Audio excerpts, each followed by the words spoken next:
Okay. Magandang umaga mga kapatid, kaibigan. Narito na naman tayo para mag-aral sa salita ng Diyos. Bago tayo mag-umpisa, may kunting hihilingin ako sa inyo. Paki-subscribe sa aming munting YouTube channel, Marlon Coret YouTube channel, para mapabilis pagpalaganap ang salita ng Diyos sa buong mundo at maipakilala natin ang ating Panginoong Hesukristo, ating Panginoong tagapagligtas. Paki-subscribe Marlon Coret YouTube channel. Maraming salamat po. Tayo na'y manalangin. Ama naming Diyos na makapangyarihan sa lahat, salamat po, Panginoon, sa umagang ito. Narito po kami, Panginoon, para mag-aral sa iyong salita. Basbasan mo po, Panginoon, ang lahat ng taga-subaybay at lahat ng taga-pakinig nitong mensahe nito, na sila'y makakilala sa iyo at ikaw ay tanggapin bilang Panginoon at tagapagligtas. Ito ang aming hiling at samot dalangin sa pangalan ng aming Panginoong Hesukristo, naming Panginoong tagapagligtas. Amen. Dito tayo mag-aral, mga kapatid kaibigan, sa Pangalawang Pedro Kapitulo 3 versikulo 3 hanggang 7. Ito ang sinasabi dito sa versikulo 3. Una sa lahat, dapat ninyong malaman ito, na nasa mga huling araw ay darating ang mga manlilibak at lumalakad ayon sa kanilang sariling mga pagnanasa. Ito, babala ng Diyos. Warning. Ito. Darating ang mga manlilibat. Ano tong mga manlilibat? Mga hindi ito nananalig kay Kristo. Hindi ito naniniwala. Dumating sila. Tinatawag manlilibat. Yan ang sabi rito sa versikulo 3. Darating ang mga manlilibat. Ang sarili lang nila ang gusto nila. Ang pagnanasa. Yan. Ang sinasabi dito sa versikulo 3. Manlilibak. Itong manlilibak, hindi ito naniniwala. Hindi ito naniniwala sa salita ng Diyos. Hindi ito naniniwala dahil ang tawag dito manlilibak eh. Ano ang ibig sabihin diyan? Verse 4. Ito ang sinasabi dito sa versikulo 4. At magsasabi na saan ang pangako ng kanyang pagdating, sapagkat buhat ng mamatay ang ating mga ninuno, nananatili ang lahat ng mga bagay sa dati nilang kalagayan mula ng pasimula ng paglalang. Yan. Nasaan na daw ang pangako ng Diyos? Nga wala mang nagbabago hanggang ngayon. Ayan, sinabi dito, walang pagbabago. Namatay na lang daw ang mga ninuno, pero ganun pa rin ang mundo. Walang pagbabago. Kaya sila hindi sila naniniwala. Wala silang maniniwala sa Diyos. Dahil sinabi dito, nasaan na ang pangako? Namatay na lang ang mga ninuno, pero wala pang nababago. Ganun pa rin. Kaya ang Panginoon ay hindi urada-urada na anuhin ang tao. Binibigyan ng Diyos ng pagkakataon ng tao nga makapagsisisi at makapagbalik loob sa Diyos. Kaya hindi pa niya ito ginawa. Dahil binibigyan tayo ng pagkakataon para makapagbalik loob sa Diyos. Kaya mga kapatid kaibigan, hintayin natin ang muling pagparito ng Diyos. Darating siya. Babalik siya. Na tayo, ng mga nakakilala sa Panginoon, paniwalaan natin ito. Nga, babalik ang Diyos. Babalikan ng Diyos. Yung mga naniniwala at nananalig sa Kanya. Ayan. Kaya itong mga hindi naniniwala, nagsabi, nasaan na ang pangako ng Diyos. Hanggang ngayon, wala pang pagbabago. Dahil, nandito pa, nanatili pang langit lupa. Sumisikat pa ang araw. Ayan ang sinasabi nga, wala pa daw pagbabago. Pero darating ang panahon na babaguhin ito ng Diyos. Itong langit at lupa, babaguhin ito. Pati tayo, babaguhin ng Diyos. Ayan. Kaya nga, paniwalaan natin ito. Huwag natin basta-bastahin itong salita ng Diyos dahil ito ang makapangyarihan ito. Buhay ang salita ng Diyos. Pag sinabi ng Diyos, mangyayari at magaganap. Pag sinabing babalik siya, babalik talaga yan. Hintayin lang natin yung kanyang muling pagparito. Dahil babaguhin na ito. Babaguhin niya ang langit at lupa. Pati tayo babaguhin. Ayan. 5. Ito ang sinasabi dito sa versikulo 5. Sinasadya nilang hindi pansinin ang katotohanan ito na nasa pamamagitang salita ng Diyos ay nagkaroon ng langit ng unang panahon at inanyuan ang lupa mula sa tubig at sa pamamagitan ng tubig. Yan ang sinasabi dito. Inanyuan ang tubig para lumutang ang lupa. Kaya may dagat, may lupa. Yan ang inanyuan. Pero ano ang ibig sabihin nito? Noong unang panahon, nilipol ng Diyos itong lupa na ito sa pamamagitan ng tubig. Pinabahaan ito ng napakalalim na tubig. Nalipol ang lahat ng mga tao maliban kay Noe. Hindi sila kasamang nilipol ng Diyos. Tubig ang inilipol noong una panahon. Noong panahon ni Noe. Ubos ang lahat ng tao. Nangamatay pati hayop. Sinong nakakaligtas? Pamilya ni Noe. Noong nilipol ito ng tubig, pinabahaan ng Diyos ito ng napakalalim na baha. Ubos ang mga tao, maliban kay Noe. Pamilya ni Noe lang. 8 lang silang naligtas nung pinabahaan ito. Yan ang ibig sabihin dito. Mga kapatid kaibigan, itong tubig, nga, ito ang naglipol sa mga tao. Yan. Sinong natira? Pamilya ni Noe. Yun lang ang natira nun. Mga anak ni Noe, mga asawa sa anak ni Noe. Yun lang ang natitira sa pamamagitan ng paglipol ng baha. Yan. 6. Ito ang sinasabi dito sa versikulo 6. Nasa pamamagitan din nito ang daigdig noon ay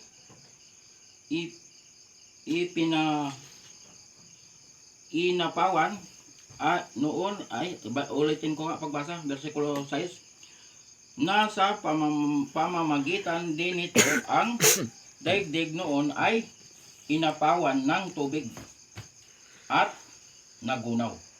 Ito, inapawan ng tubig itong daigdig na ito at nagunaw. Yan ang sabi rito. Anong ibig sabihin nito? Ang mga tao ay nalipol, nangamatay ang mga tao dahil sa malaking baha. Ang tawag, lenap. Pinalinapan ng Diyos ang mundong ito.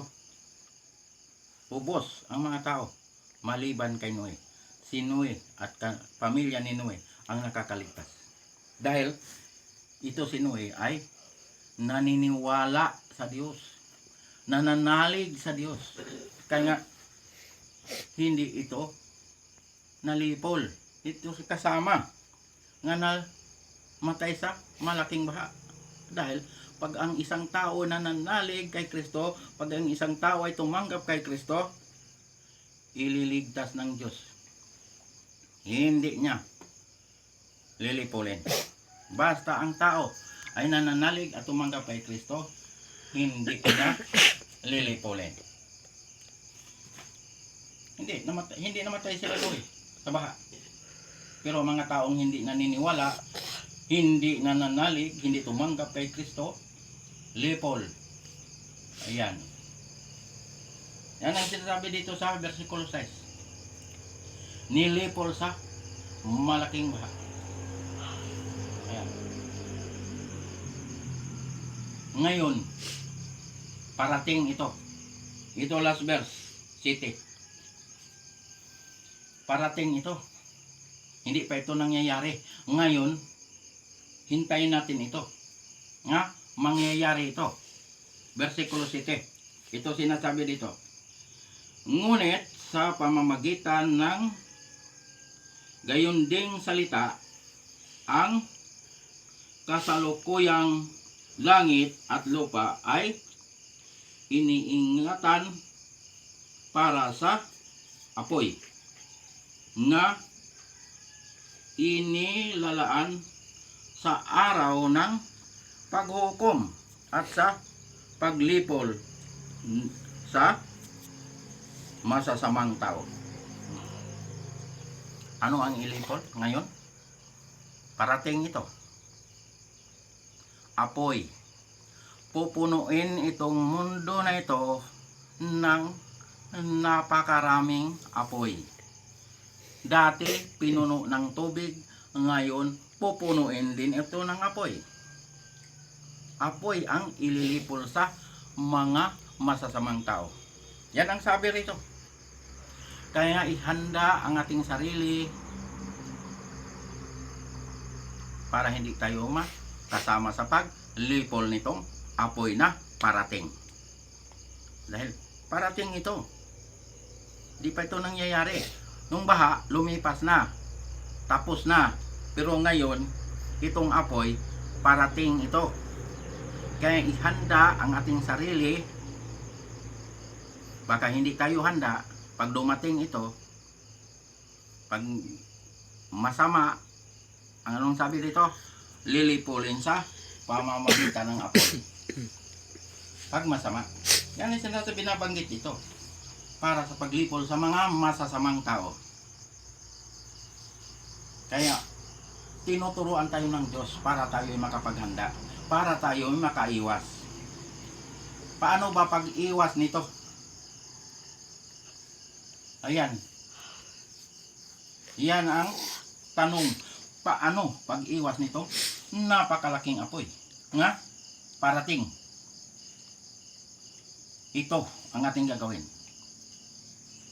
Sumampalataya tayo kay Kristo, manalig tayo kay Kristo, tanggapin si Kristo bilang Panginoon at tagapagligtas.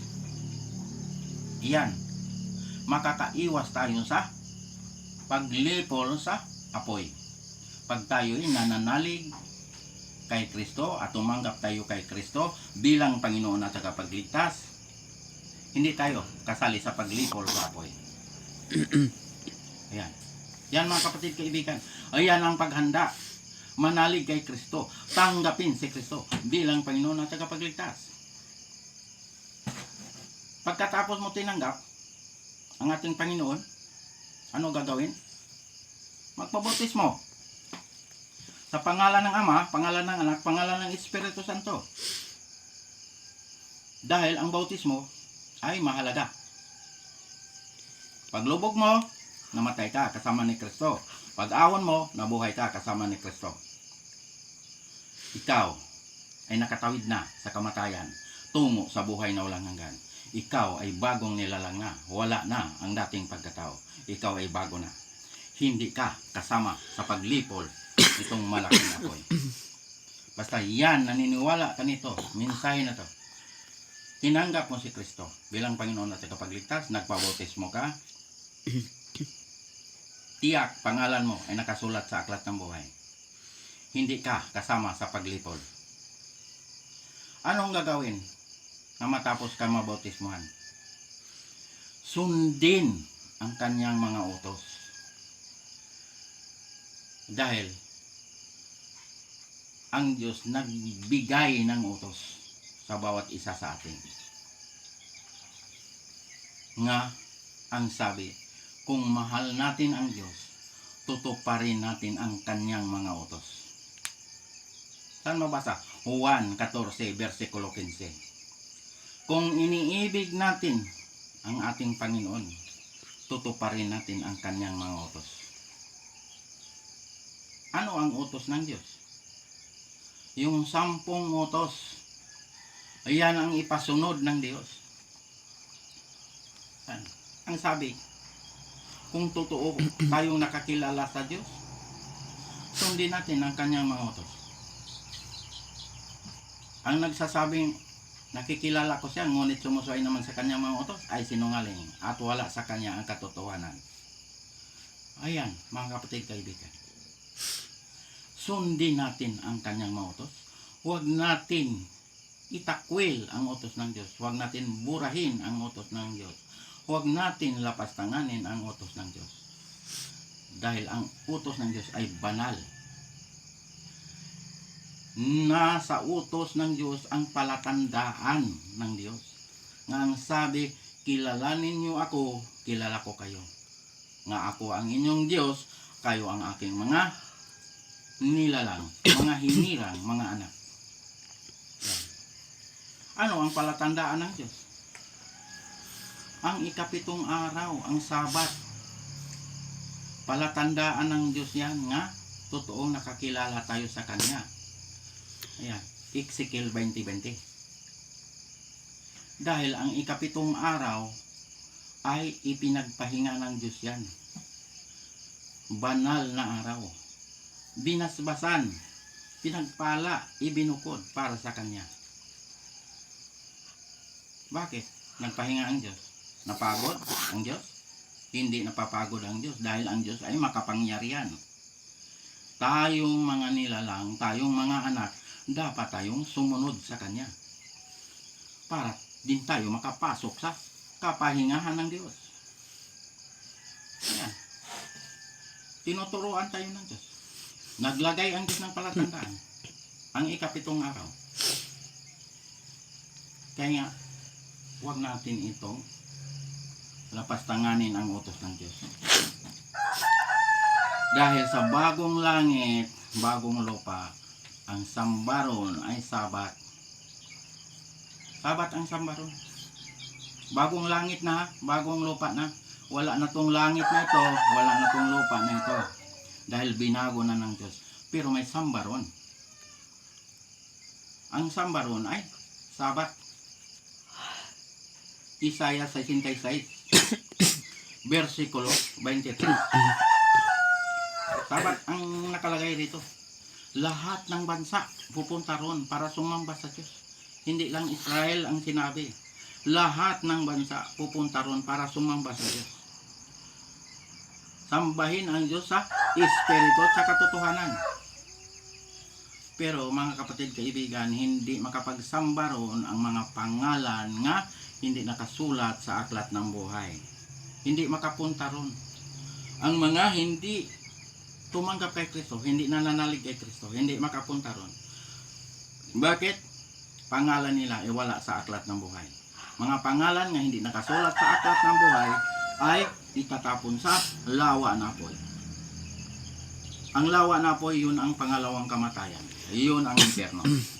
Doon ilalagay ng Diyos yung mga taong hindi naniniwala, hindi tumanggap kay Kristo. Doon ilalagay sa lawa na apoy. Yun ang pangalawang kamatayan. Pero kapatid, kaibigan, ngayong umagang ito, pag ikaw ay nananalig kay Kristo, pag ikaw ay tumanggap kay Kristo bilang Panginoon at tagapagligtas, nagpabautismo ka sa pangalan ng Ama, pangalan ng Anak, pangalan ng Espiritu Santo, at ikaw ay sumunod sa kanyang mga utos, tiyak pangalan mo ay nakasulat sa aklat ng buhay. Makapagsamba ron, makapunta ron. Ayun ang babalikan ng Diyos, yung mga pangalan nga nakasulat sa aklat ng buhay. Yun ang babalikan ng Diyos. Isasama niya doon sa kanyang kaharian. Doon tayo magpapatuloy sa pagsamba sa ating Panginoon. Sambahin natin ang Diyos sa Espiritu sa katotohanan. Makikita natin ang Diyos na ating sinasamba. Ngayon, hindi pa natin nakikita. Salita pa lang itong ipinahayag. Pero, darating ang panahon na babaguhin ng Diyos ang langit at lupa. Pati tayo babaguhin. Pag binago na ito, dadalhin na tayo doon. Doon sa kanyang kaharian. Doon. Pagsamahin niya ang tagalangit at tagalupa. Kaya mga kapatid, kaibigan, pag narinig itong mensahe nito, paniwalaan niyo ito. Dahil ito ay katotohanan. Tinuturuan tayo ng Diyos. Kaligtasan. Sino tagapagligtas? Si Jesucristo. Walang ibang tagapagligtas kundi si Jesucristo. Pinakilala ko sa buong mundo nga ang tagapagligtas ay si Jesucristo lamang. Walang ibang tagapagligtas kundi si Jesucristo lamang. Gawa 4:12. Walang ibang pangalan nga makapagliligtas. Si Jesucristo lamang ang makapagliligtas. Dahil siya ay Diyos nga nagkatawang tao. Siya ay tunay na Diyos at buhay na walang hanggan. Ayan mga kapatid, kaibigan. Ayan ang paghanda nitong parating na napakalaking apoy. Ito, pag hindi kayo naniniwala nito, itong mensahe na ito, aabutin talaga kayo nito. Dahil ang pagbalik ng Panginoon, malapit na. Babalik ang Panginoon nga may dalang apoy. Pupunuin ito ng apoy, itong mundong ito. Lilipulin niya lahat ng masasama. Kaya mga kapatid, kaibigan, ihanda ang ating sarili. Dahil parating ito, mangyayari ito. Pag dumating ito, wala tayong dapat ikatakot. Bakit? Tinanggap natin si Kristo bilang Panginoon at tagapagligtas. Nagpabautismo sa pangalan ng Ama, pangalan ng Anak, pangalan ng Espiritu Santo, at sumunod sa kanyang mga utos. Ayan ang paghanda, mga kapatid, kaibigan. Gumawa tayo ng mabuti. Magsalita tayo ng mabuti. Huwag tayo magsalita ng masama. Huwag tayo gumawa ng masama. Kaya, ayan ang sinasabi ng Diyos. Lahat ng masasama ay lilipulin ng Diyos. Yan, mga kapatid, kaibigan. Tinuturuan tayo ng Diyos.